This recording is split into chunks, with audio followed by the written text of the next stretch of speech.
लड़की का बलात्कार हो वो बड़ी बात नहीं है, लेकिन लड़की का बलात्कार किस हद तक जाकर के किया जाता है वो बड़ी बात है। जी मोदी जी ने देश बर्बाद करके 5वें नंबर पे इकोनॉमी को ले आए और मैं चाहता हूँ कि अब चुनाव हो, हम और बर्बाद होकर 3रे नंबर पे आ जाए।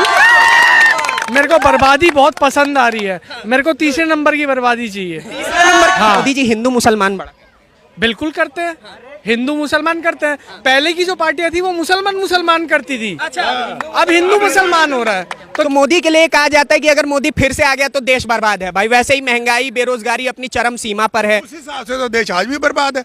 5 का तरक्की बता दीजिए मुझे भारतीय जनता पार्टी के द्वारा, तो मैं मानूं कि हाँ बीजेपी की सरकार आने में आने कैसे बताएंगे?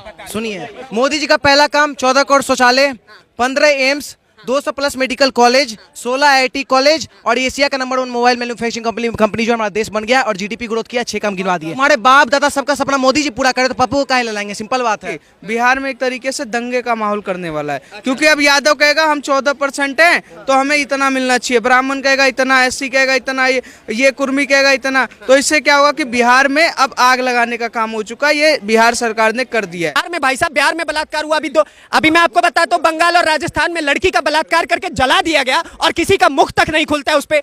लड़की का बलात्कार क्या पार्टी और राज्य देख के होगा, या फिर उसके बारे में सवाल नहीं खड़ा किया जाना चाहिए?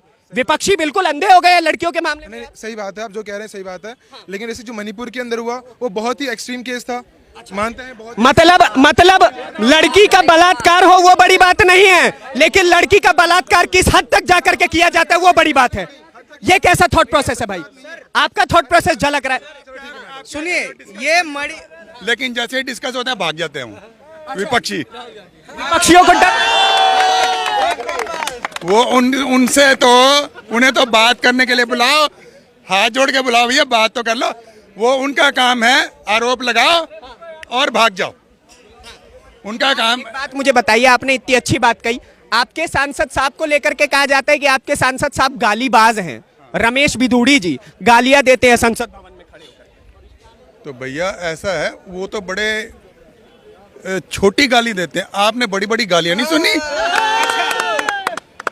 हरामखोर लड़की, वो संजय राउत ने बोला था हरामखोर। बंगाल की भी एक सांसद है, वो भी इसी प्रकार के सौदागर, और बड़ी बड़ी गालियां अचानक याद नहीं आ रही, लेकिन बहुत गालियां। ये तो छोटी सी, वो तो एक जैसे कहते हैं कि वो बात नहीं करने दे रहे थे बिदुड़ी को, तो उसने खींच के रोकने के लिए कि भाई रुक, मेरे को बोलने दे। वो बार बार तंग कर रहे थे। आपके हिसाब से 24 में कौन आना चाहिए? मोदी। एक बात बताइए, मोदी आना चाहिए, तो मोदी के लिए कहा जाता है कि अगर मोदी फिर से आ गया तो देश बर्बाद है। भाई वैसे ही महंगाई बेरोजगारी अपनी चरम सीमा पर है। उस हिसाब से तो देश आज भी बर्बाद है। अगर मतलब आप मान रहे हैं? नहीं, मैं ये कह रहा हूँ, आप बंदे बंदे से पूछो। अगर बंदा ये कहता है कि देश बर्बाद है, तो फिर मोदी के आने के बाद तो बर्बाद होगा। अगर वो आज भी बर्बाद है तो चलिए पूछ ही लेते हैं 2-4। देश बर्बाद है क्या भाई? नहीं।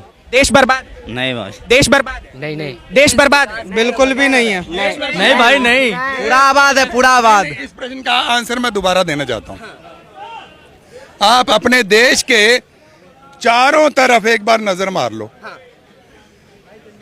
श्रीलंका, नेपाल, चाइना, पाकिस्तान, मलेशिया, जो भी कोरोना के बाद से लगभग सभी नहीं, आप दूर चले जाओ, अमेरिका देख लो, कनाडा देख लो।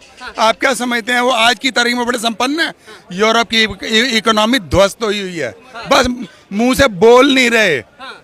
तो बाबूजी पूरे, पता क्या है, पूरी दुनिया में लगभग अगर 200 देश है ना, तो उसमें उस लाइन में ना पहले नंबर पे खड़ा है। भाई साहब कुछ ज्यादा नहीं हो गया ये? मतलब कुछ भी। अरे कहना क्या चाहते हो? समाचार समाप्त हुए, बंद को आराम करो, ये तो रोज का नाटक।